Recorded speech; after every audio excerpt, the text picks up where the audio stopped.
എല്ലാവർക്കും നമസ്കാരം. പുതിയ വീഡിയോയിലേക്ക് സ്വാഗതം. മുൻ മുഖ്യമന്ത്രിയും കേരളത്തിൻ്റെ പ്രതിപക്ഷ നേതാവുമായ പിണറായി വിജയൻ്റെ മകൾ വീണ വിജയൻ ഇന്ന് ഇഡിക്ക് മുൻപിൽ ഹാജരായി. അപ്പോൾ കഴിഞ്ഞ തിങ്കളാഴ്ചയാണ് ഇ വീണ വിജയന് സമൻസ് അയച്ചത്. അത് അടുത്ത 29-ന് ചോദ്യം ചെയ്യലിന് ഹാജരാവാൻ വേണ്ടിയിട്ട്. പക്ഷേ ആ സമൻസ് ലഭിച്ച ഉടനെ തന്നെ വീണ വിജയൻ ഇഡിക്ക് മറുപടി നൽകുന്നു. അതായത് ഇന്ന് ഹാജരാകും, ഒരു 4 ദിവസം മുന്നേ ഹാജരാവാൻ പറ്റുമോ ഒന്നില്ലേ ഒരു ലെറ്റർ അങ്ങോട്ട് അയക്കുന്നു.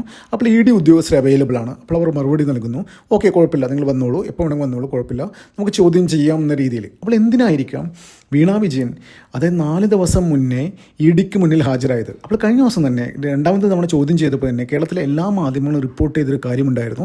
തിങ്കളാഴ്ച ഇ അടുത്ത ചോദ്യം ചെയ്യലിന് വേണ്ടിയിട്ട് വീണ വിജയന് സമൻസ് അയക്കും. അപ്പോൾ 29-ാം തീയതി ഒരു ചോദ്യം ചെയ്യൽ നടക്കും എന്നാണ് അന്ന് മാധ്യമങ്ങൾ വന്ന റിപ്പോർട്ട്. അപ്പോൾ ഇഡിയിൽ നിന്ന് തന്നെ ഒരു അൺഒഫീഷ്യൽ ആയിട്ടുള്ളൊരു കൺഫർമേഷൻ മാധ്യമങ്ങൾക്ക് ലഭിച്ചിരുന്നു. 29-ാം തീയതി വീണ്ടും വീണ വിജയൻ ചോദ്യം ചെയ്യലിന് ഹാജരാകുന്നല്ലേ. അപ്പോൾ മീഡിയ അറ്റൻഷൻ ഒഴിവാക്കാൻ വേണ്ടി തന്നെയാണ് ഈ സമൻസ് കിട്ടിയ ഉടനെ തന്നെ വീണയുടെ ലീഗൽ അഡ്വൈസർ ഇത്തരത്തിലൊരു നീക്കം നടത്തിയത്. അപ്പോൾ ഇപ്പോൾ പുറത്തു വരുന്ന ഏറ്റവും പുതിയ റിപ്പോർട്ട്, അപ്പോൾ ഇന്ന് കൊച്ചിയിലെ കടവന്ത്രയിലെ ഇഡിയുടെ ഓഫീസിലാണ് വീണ വിജയൻ ഹാജരായിരിക്കുന്നത്. അപ്പോൾ നമുക്കറിയാം, നമ്മൾ ആ വഴി ട്രാവൽ ചെയ്യുന്ന ആൾക്കാർക്ക് മനസ്സിലാവും, അവിടെ തന്നെ വലിയ ബാരിക്കേഡുകളും ഒക്കെ വെച്ചിട്ടാണ് അവിടെ നിൽക്കുന്നത്. ഒരുപാട് മാധ്യമ പ്രവർത്തകരോടെ കാണാം. കടവന്ത്ര നമ്മുടെ മെട്രോ സ്റ്റേഷൻ്റെ താഴെയായിട്ടുള്ള ഇഡി ഓഫീസിൻ്റെ അവിടെ വലിയ രീതിയിലുള്ള സന്നാഹങ്ങൾ തന്നെയാണ് ഉള്ളത്.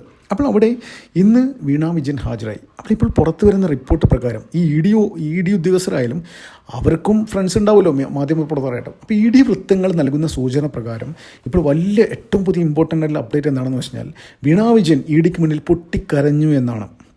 അതായത് ഈ ചോദ്യം ചെയ്യൽ എന്താ സംഭവിച്ചതെന്നറിയോ? അതായത് ഈ വീണ വിജയനെ ഇ ഡി കഴിഞ്ഞ് കുറച്ച് ദിവസമായിട്ട് ചോദ്യം ചെയ്തുകൊണ്ടിരിക്കുകയാണ്. അപ്പോൾ ആ ചോദ്യം ചെയ്യലിൻ്റെ വീണയോട് ചോദിച്ച ചോദ്യങ്ങളും വീണ നൽകിയ ഉത്തരങ്ങളും അത് വലിയ റെക്കോർഡായിട്ട് അവരുടെ കയ്യിലുണ്ട്, ഇ ഡിയുടെ കയ്യിലുണ്ട്. പക്ഷേ കഴിഞ്ഞ 1.5 വർഷമായിട്ട് SFIO serious fraud investigation of India എന്ന് പറയുന്ന ആ ഒരു ഇൻവെസ്റ്റിഗേഷൻ ഏജൻസി അന്വേഷിച്ച പല കാര്യങ്ങളും കഴിഞ്ഞ ദിവസം ഹൈക്കോടതി തന്നെ പറഞ്ഞിട്ടുണ്ടായിരുന്നു. SFIOയുടെ അന്വേഷണം നടത്തിയ പല കാര്യങ്ങളും ഡോക്യുമെൻ്റ് വെച്ചിട്ട് വേണം അടുത്തതായിട്ട് ഈ വീണയെ ചോദ്യം ചെയ്യുമ്പോൾ ഇത്തരം SFIOയുടെ കയ്യിലുള്ള മുമ്പ് ചോദ്യം ചെയ്ത ഡീറ്റെയിൽസ് വെച്ചിട്ട് ക്രോസ് ചെക്ക് ചെയ്യണം എല്ലാ കാര്യങ്ങളും. അപ്പോൾ അതിന് ഇഡിക്ക് അനുമതി ലഭിച്ചിരിക്കുകയാണ്. കോടതി ലെവലിൽ തന്നെ അനുമതി ലഭിച്ചിരിക്കുകയാണ്. SFIO കണ്ടെത്തിയ കാര്യങ്ങളും ഇഡി കണ്ടെത്തിയ കാര്യങ്ങളും അന്ന് SFIO ചോദിച്ച ചോദ്യങ്ങൾക്ക് വീണ നൽകിയ ഉത്തരങ്ങളും ഈ കഴിഞ്ഞ കുറച്ച് ദിവസമായിട്ട് വീണയെ ചോദ്യം ചെയ്ത് നൽകിയ ഉത്തരങ്ങളും ചോദിച്ച ചോദ്യങ്ങളും എല്ലാം ക്രോസ് ചെക്ക് ചെയ്തിട്ടുള്ള ഒരു ഇൻവെസ്റ്റിഗേഷനാണ് ഇനി നടക്കാൻ പോകുന്നത്. അപ്പോൾ അത്തരത്തിൽ നടത്തിയപ്പോൾ ഇന്ന് വീണ ഇഡിക്ക് മുന്നിൽ പൊട്ടിക്കരഞ്ഞു എന്നാണ്. പല ചോദ്യങ്ങൾക്കും ഉത്തരം കിട്ടാതെ, അതായത് ഈ വീണയെ തന്നെ പല രീതിയിലും ട്രെയിൻ ചെയ്യിപ്പിച്ചിട്ടായിരുന്നു ഇങ്ങോട്ട് വിട്ടത്. പക്ഷേ ഇഡിയുടെ മുന്നിൽ പല ഡാറ്റകളും എവിഡൻസും വെച്ച് ചോദ്യം ചെയ്യപ്പോൾ വീണ പെട്ടുപോയി എന്നാണ് പറയുന്നത്. അപ്പോൾ ഇഡിക്ക് മുന്നിൽ വീണ വിജയൻ എന്ന് പറയുന്ന കഴിഞ്ഞ 10 വർഷം കേരളം ഭരിച്ച പിണറായി വിജയൻ അതായത് രാജാതിരാജനായിട്ട് കാരണഭൂതനായിട്ട് കേരളം ഭരിച്ച പിണറായി വിജയൻ്റെ മകൾ പൊട്ടിക്കരഞ്ഞു എന്നാണ് പറയുന്നത്. അപ്പോൾ ഇതുമായി ബന്ധപ്പെട്ട് അതായത് CMRലും വീണയുടെ കമ്പനി എക്സാലോജിക്കും തമ്മിലുള്ള ഇല്ലീഗൽ ട്രാൻസാക്ഷനും അത്തരത്തിലുള്ള കാര്യങ്ങളൊക്കെ തന്നെയാണ് ഈ അന്വേഷണ പരിധിയിൽ വരുന്നത്. അപ്പോൾ വിരൽ ചൂണ്ടുന്ന ആരിലേക്കാണ്?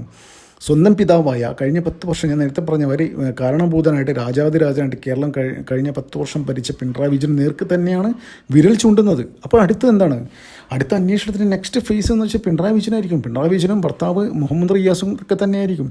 അപ്പോൾ ഇവരുടെ ഈ കഴിഞ്ഞ 10 വർഷം കേരളം ഭരിക്കുമ്പോൾ അധികാര സ്വാധീനം ഉപയോഗിച്ച് സ്വന്തം അച്ഛൻ്റെ മുഖ്യമന്ത്രി എന്ന് പറയുന്ന ആ അധികാര സ്വാധീനം ഉപയോഗിച്ചിട്ട് വീണ നേടിയെടുത്ത പല കാര്യങ്ങളും അക്കൗണ്ടിൽ ഒഴുകിയ കോടികളുടെ കണക്കിന് ഉത്തരം പറയേണ്ടി വരും. അത് വീണയല്ലെങ്കിൽ പിണറായി വിജയൻ പറയേണ്ടി വരും. അടുത്ത അന്വേഷണം ചെന്നെത്തുന്നത് പിണറായി വിജയനൊക്കെ തന്നെയായിരിക്കും. അപ്പോൾ ഇത്ര സവിശേഷമായ സാഹചര്യം തന്നെയാണ് ഈ ഒരു കേസിൽ നിലനിൽക്കുന്നത്. അപ്പോൾ കേരള സർക്കാരിനെ സംബന്ധിച്ചിടത്തോളം ഇപ്പോൾ കേരള സർക്കാരിന് വലിയ റോളില്ല. ഇപ്പം CPM ഒക്കെ പറയുന്നത് വെച്ചാൽ ഇവിടെ VD സതീശനും നരേന്ദ്രമോദിയും തമ്മിൽ വലിയ അന്തർധാരയുണ്ടെന്നാണ്. അതായത് VD സതീശൻ മുഖ്യമന്ത്രി സ്ഥാനം അധികാരം ഏറ്റെടുത്തതിന് ശേഷം ആദ്യം കാണാൻ പോയത് നരേന്ദ്രമോദിയാണ്. സോ ഓഫ് കോഴ്സ് അങ്ങനെയാണ്.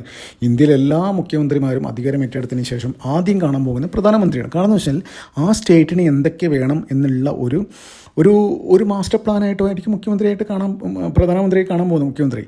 അപ്പോൾ ഈ നരേന്ദ്രമോദിയെ സംബന്ധിച്ചിടത്തോളം NDA സർക്കാരിനെ സംബന്ധിച്ചിടത്തോളം ഏത് സംസ്ഥാനത്തെ അവരെതിർക്കുന്ന 2 രാഷ്ട്രീയ എതിർചേരിയിലാണെങ്കിൽ പോലും ഒരു മുഖ്യമന്ത്രി അധികാരം ഏറ്റെടുത്തതിന് ശേഷം പ്രധാനമന്ത്രിയെ കാണാൻ പോകുമ്പോൾ ആ മാസ്റ്റർ പ്ലാൻ പറഞ്ഞ എല്ലാ കാര്യങ്ങളും അംഗീകരിച്ചു കൊടുക്കും. അപ്പോൾ അങ്ങനെ സംഭവിച്ചു.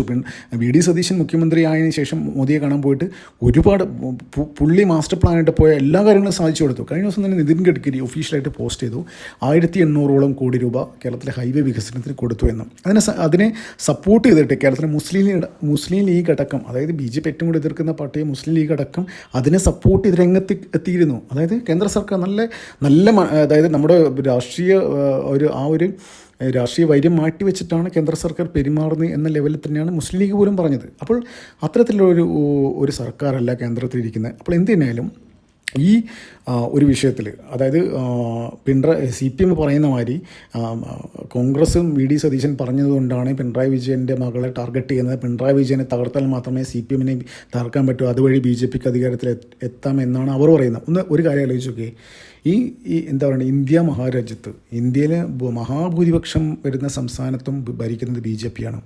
അതായത് തൃണമൂൽ കോൺഗ്രസിൻ്റെയും ഷിൻഡെയുടെയും SP-യുടെയും എല്ലാ MLA-മാരുടെ കഴിഞ്ഞ ദിവസം മഹുമാ മൊയ്ത്ര പോലും, അതായത് BJP-യെ നഖശികാന്തം എതിർത്ത മഹുമാ മൊയ്ത്രയുടെ പോലും സപ്പോർട്ട് ഇപ്പോൾ BJP-ക്കാണ്. അപ്പോൾ അങ്ങനെ സാഹചര്യത്തിൽ BJP-ക്ക് കേരളത്തിൽ വളരണമെങ്കിൽ ഈ CPM-നെ തകർക്കണം എന്ന് പറയുന്നത് ഭയങ്കര ബാലിശമായൊരു സ്റ്റേറ്റ്മെൻറ്റാണ്. ഒരിക്കലും ഒരാൾ, ഇവിടുത്തെ ഒരു കൊച്ചുകുട്ടി പോലും, രാഷ്ട്രീയം ശ്രദ്ധിക്കുന്ന ഒരു കൊച്ചുകുട്ടി പോലും അത് അംഗീകരിക്കില്ല. അതായത് ഇവർ BJPക്ക് CPM എന്ന് പറയുന്നൊരു പാർട്ടി എതിരാളികളെയല്ല, നേരെ മറിച്ച് കോൺഗ്രസ്സാണ് ആ കാര്യം പറഞ്ഞ് അംഗീകരിക്കാം. ഓഫ് കോഴ്സ് എന്താ പറയുക, പാൻ ഇന്ത്യൻ ലെവലിൽ ഇന്ത്യ എല്ലാ സംസ്ഥാനത്തിലും ഒരു പ്രസൻസ് ഉള്ള ഒരു പാർട്ടിയാണ് കോൺഗ്രസും BJPയും. അപ്പോൾ അവർ തമ്മിൽ പരസ്പരം അലിഗേഷൻ ഉന്നയിച്ച് കഴിഞ്ഞാൽ അതിനൊരു മാന്യതയുണ്ട്. പക്ഷേ ഈ കേരളത്തിൽ മാത്രം എന്താ പറയുക, അധികാരത്തിലില്ല, ഇന്ത്യയിൽ ഒരു സംസ്ഥാനത്തിന് അധികാരത്തില്ലാത്ത, കേരളത്തിൽ ഇട്ടാവട്ടമായ ഈ ഒരു സ്ഥലത്തുള്ള ഒരു പാർട്ടിയുടെ ഒരു നേതാവ് പറയാണ് നരേന്ദ്രമോദി പിണറായി വിജയനെ ഭയപ്പെടുന്നു, CPM-നെ ഭയപ്പെടുന്നു എന്നൊക്കെ പറഞ്ഞു കഴിഞ്ഞാൽ അത് വിശ്വസിക്കാൻ ഇത്തിരി പാടാണ്.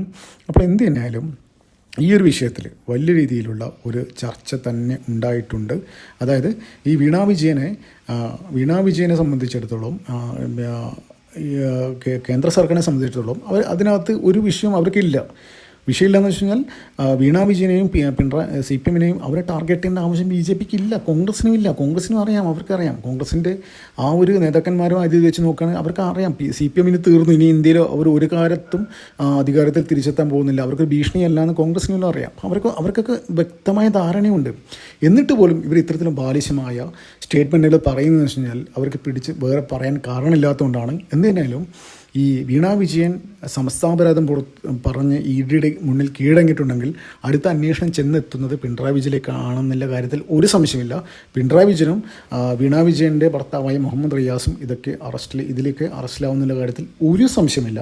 നമുക്കതിനേക്ക് കാത്തിരിക്കാം. അതായത് നമ്മുടെ രാജ്യത്തെ കട്ടുമുടിച്ച ഒരാളും പുറത്തിരിക്കരുത്, സന്തോഷപൂർവ്വം പുറത്തിരിക്കരുത്, അവർ കാരാഗൃഹത്തിൽ തന്നെ കഴിയണം എന്നാണ് എൻ്റെ ഒരു വിലയേറിയ അഭിപ്രായം. ഇപ്പം എന്തായാലും നമുക്കത് കാത്തിരിക്കാം. നമ്മുടെ രാജ്യത്തെ കൊള്ളയടിക്കുന്ന ഒരാളും സന്തോഷമായിരിക്കരുത്, ജയിലിൽ കഴിയണം എന്നാണ് എൻ്റെ അഭിപ്രായം. നന്ദി, നമസ്കാരം, മറ്റു കാണാം.